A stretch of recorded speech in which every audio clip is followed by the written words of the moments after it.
There was loads to consider at this month's Tynwald sitting.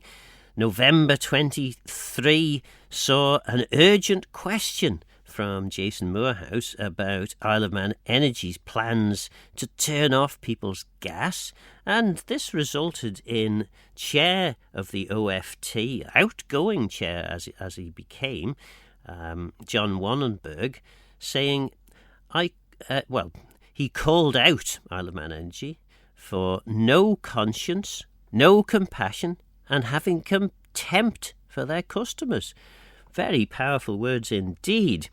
Of course, John Wannenberg, later on the order paper, was replaced by Tim Glover, and John Wannenberg now, of course, has become chair of the MUA. MUA is probably a case of out of the frying pan into the fire. Plenty of exciting issues for him to grapple with there. Then we had a question about Wrights Pit North from Mrs. Kay. Now, it seems like a fairly innocuous statement, but effectively this is disposal routes for construction and demolition waste. And as yet, despite at least 10 years of thinking about this, a long-term plan has not been brought forward, and indeed the people of Bride have had a further extension of Wrights Pit North as the potential dumping site. We had a range then of other questions, including winter support programme. There was questions about a number of questions actually from Chris Thomas about funds, not least the Manx Development Corporation, Project Development Fund, and later on I think there was one for the equivalent of a business change fund. I'm not sure he was entirely satisfied with the answers, but he did suggest that at least £1 billion of borrowing now exists for Isle of Man government. This, of course, was roundly refuted by the Treasury Minister, but equally, in his robust defence, the Treasury Minister then pretty much clocked up, well, certainly well over £800 million of government borrowing. Former Minister, I should say, Ashford asked a couple of questions about the Road Transport Licensing Committee, particularly concerned, I think, about the number of taxis that would be available for people who had difficulty accessing public vehicles. There was also a question about milling wheat from Mrs. Kane, and this was quite a shocking revelation that in fact there was a huge drop in the amount of milling wheat that is to be grown next year, down to I think it was just 50 tonnes, but might have been 500 tonnes. My memory fades. But it from a very large amount, I think it was 13,000 tonnes down to 500 tonnes. I'm pretty sure that's correct. So this is quite a dramatic turnaround in milling wheat. And this is important because in relation to food security, if we can't actually produce our own bread, then that's quite a concern, I would suggest. Then there were a range of other questions. What was going to be replacing 1 to 3 Tramway Terrace. Of course, the Department of Infrastructure announced it had to demolish Tramway Terrace, and then after a little bit of pressure, it then seemed to change its mind and said, well, actually, it wasn't in such a bad condition after all. Mr. Moorhouse was giving Stu Peters some stick in relation to the post office, and then there were again several questions about the steam packet company, and Mr. Thomas was leading that particular charge. Lots and lots of concern, though, particularly about the situation with the company formerly known as Manx Gas, or Isle of Man Energy as they have now become. There was then a urgent item or a supplementary order paper, and this was in relation to banning the type of dog known as XL bully dogs. And this was to try and ensure that such dogs don't get brought over to the Isle of Man and certainly don't get bred in the Isle of Man. So that was an urgent item that came forward. But then we got back to the main order paper, Control of Employment Act. Now this was the plan to mothball the work permits legislation for a few years. It came in for quite a lot of stick, particularly from Rob Collister, MHK. And in the end, the Minister for Enterprise chose not to move the item. It felt to me like the pressure that he was under not to move this wasn't as great as, or wasn't sufficiently great to warrant him just pulling the item. But maybe there was more lobbying going on behind the scenes that we were unaware of.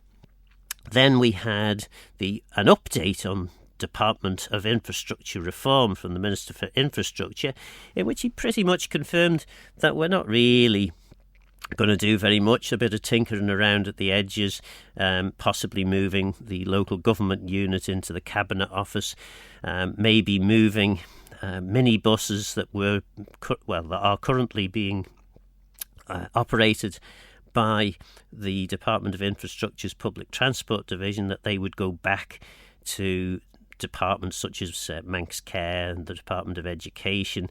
And there was also talk of moving port security back or over to Home Affairs, but these weren't what I would describe, at least, as significant areas of reform. And I think it wouldn't be uncharitable to suggest that this was merely tinkering at the edges. Another item which had mysteriously appeared on the July order paper was that we urgently needed an extra 10 million for the Isle of Man ferry terminal in Liverpool. And this was desperately needed.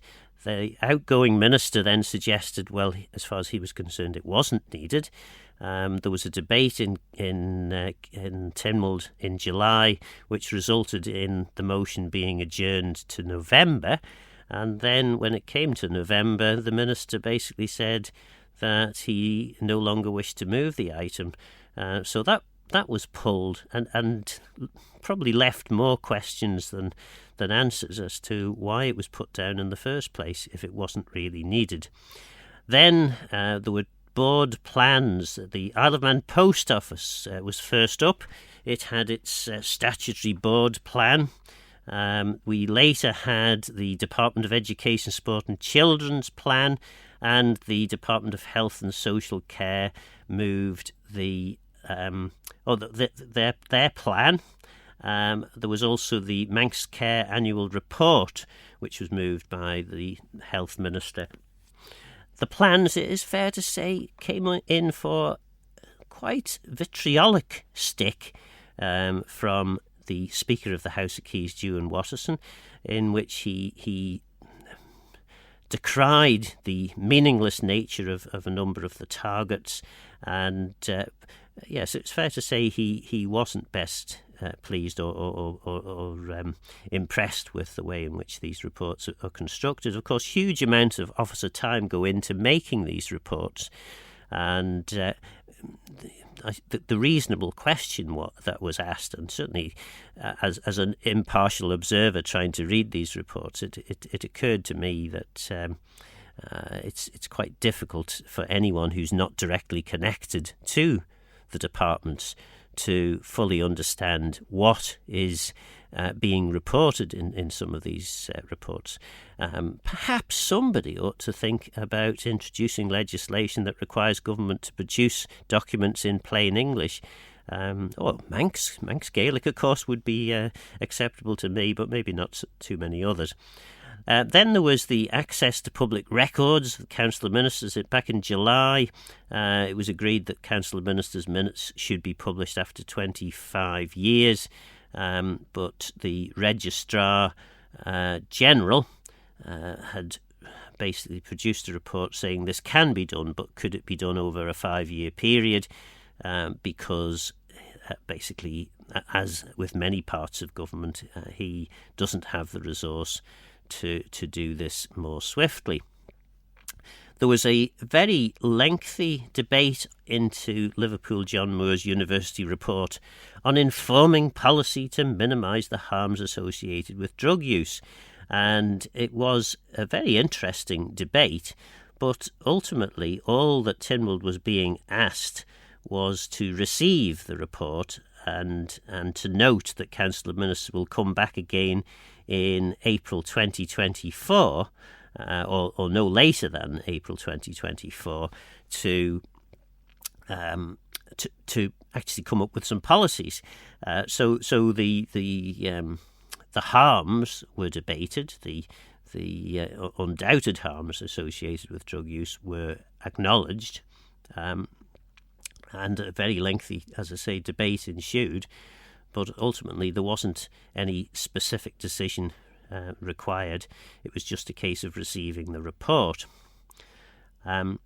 Health and Social Care Transformation Programme. This has been led by the Cabinet Office, primarily because it was effectively, in its initial stage, this transformation programme was dismantling the old system, which had health and social care, the Department of Health and Social Care as the only player in the game, and breaking that up into Health and Social Care Department, which was responsible for regulation and policy setting, and Manx Care, of course, which was responsible for delivery.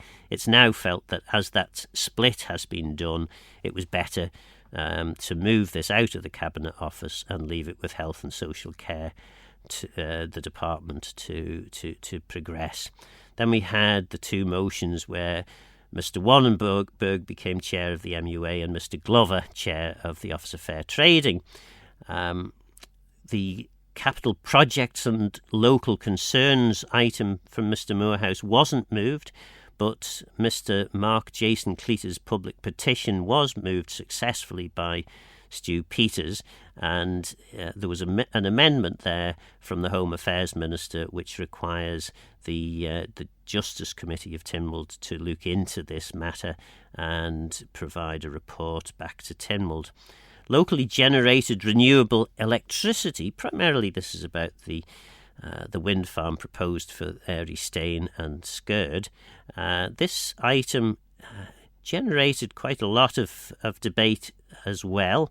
Some interesting comments. Obviously, members had listened attentively to the Manx Utilities Authority's briefing, and the item ultimately was defeated. This was an attempt by Tim Glover to slow down or possibly stop the development, which he claimed to be rushed. However, other members felt that it wasn't rushed at all, and in fact, all the required steps were being taken. Minister Thomas had planned to move the Health Services Consultative Committee's annual report for debate, but in the end he didn't move that. But he did move a item which looked at annulling the Health Services Consultative Committee Constitution Amendment Regulations 2023. He put up a valiant attempt, but ultimately this was narrowly defeated, and he wondered or pondered about the possibility of coming back for a combined vote, but the regulations can only be annulled in Tynwald within 2 months of them being made. So even if the combined vote would have been successful in December Tynwald, then unfortunately it would have been out of time. And for those who don't understand, a combined vote is Tynwald voting as one body. Tynwald votes in a rather archaic way. The Keys vote and then Ledgeco votes, and the votes are taken separately. So if the majority of Keys members vote one way and the majority of Legco vote in a different way, a motion is automatically lost. And likewise, if the majority was in Legco and minority in Keys, if a single branch of Tynwald doesn't agree to a proposal, then it doesn't proceed. But if a member is quick enough, they can call for a combined vote, which happens in the following month. We then had a debate on the Sea Services Agreement, and Air Services Review was debated. A visitor experience motion was put forward by Jason Moorhouse, and he actually succeeded in his motion, which was that Tynwald is of the opinion that the visitor experience should be improved, and asks that council ministers submit by February 24 a report to Tynwald incorporating a plan to ensure the initial improvements can be introduced ahead of the 2024 TT and summer season. The full motion wasn't supported. It was amended, reporting that or putting this over to a committee which is being created by Visit Isle of Man to look into the visitor experience. There was then a general debate proposed by Mr. Collister, seconded by Mrs. Sharp, into the Isle of Man Children's Social Services inspection report by Ofsted, and that was quite a harrowing debate, actually. There were, and hopefully there'll be an agenda programme on this shortly. Then we moved on to the orders. There were several, I think about 12 orders from item 24 down to item 37. So there were 15 orders altogether. Some were correcting the definitive map in relation to public highways. Others were in relation to employment statements, how these should be put together. There were changes to some benefits being proposed by the Treasury Minister, and there were also introductions of fees. So if you want a civil partnership or a marriage, you're going to be paying more as a result of these changes. Also, the Airports and Civil Aviations Act application amendment order was put forward, and this has the effect of, in Section 11 of the Civil Aviation Act 1982, that this section will be applied in modified form to the island by the Civil Aviation Act's Application Order 2006. So this provides powers for the department to make a scheme for the charges to be paid in connection with the performance of civil aviation functions of the department.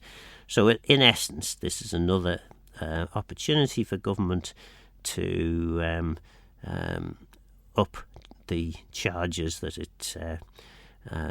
it makes, and the reason for the measure is cited as this amendment will secure the department's ability to continue to make appropriate charges to recoup the cost of civil aviation services provided. So that was one of several items looking to increase fees for different issues.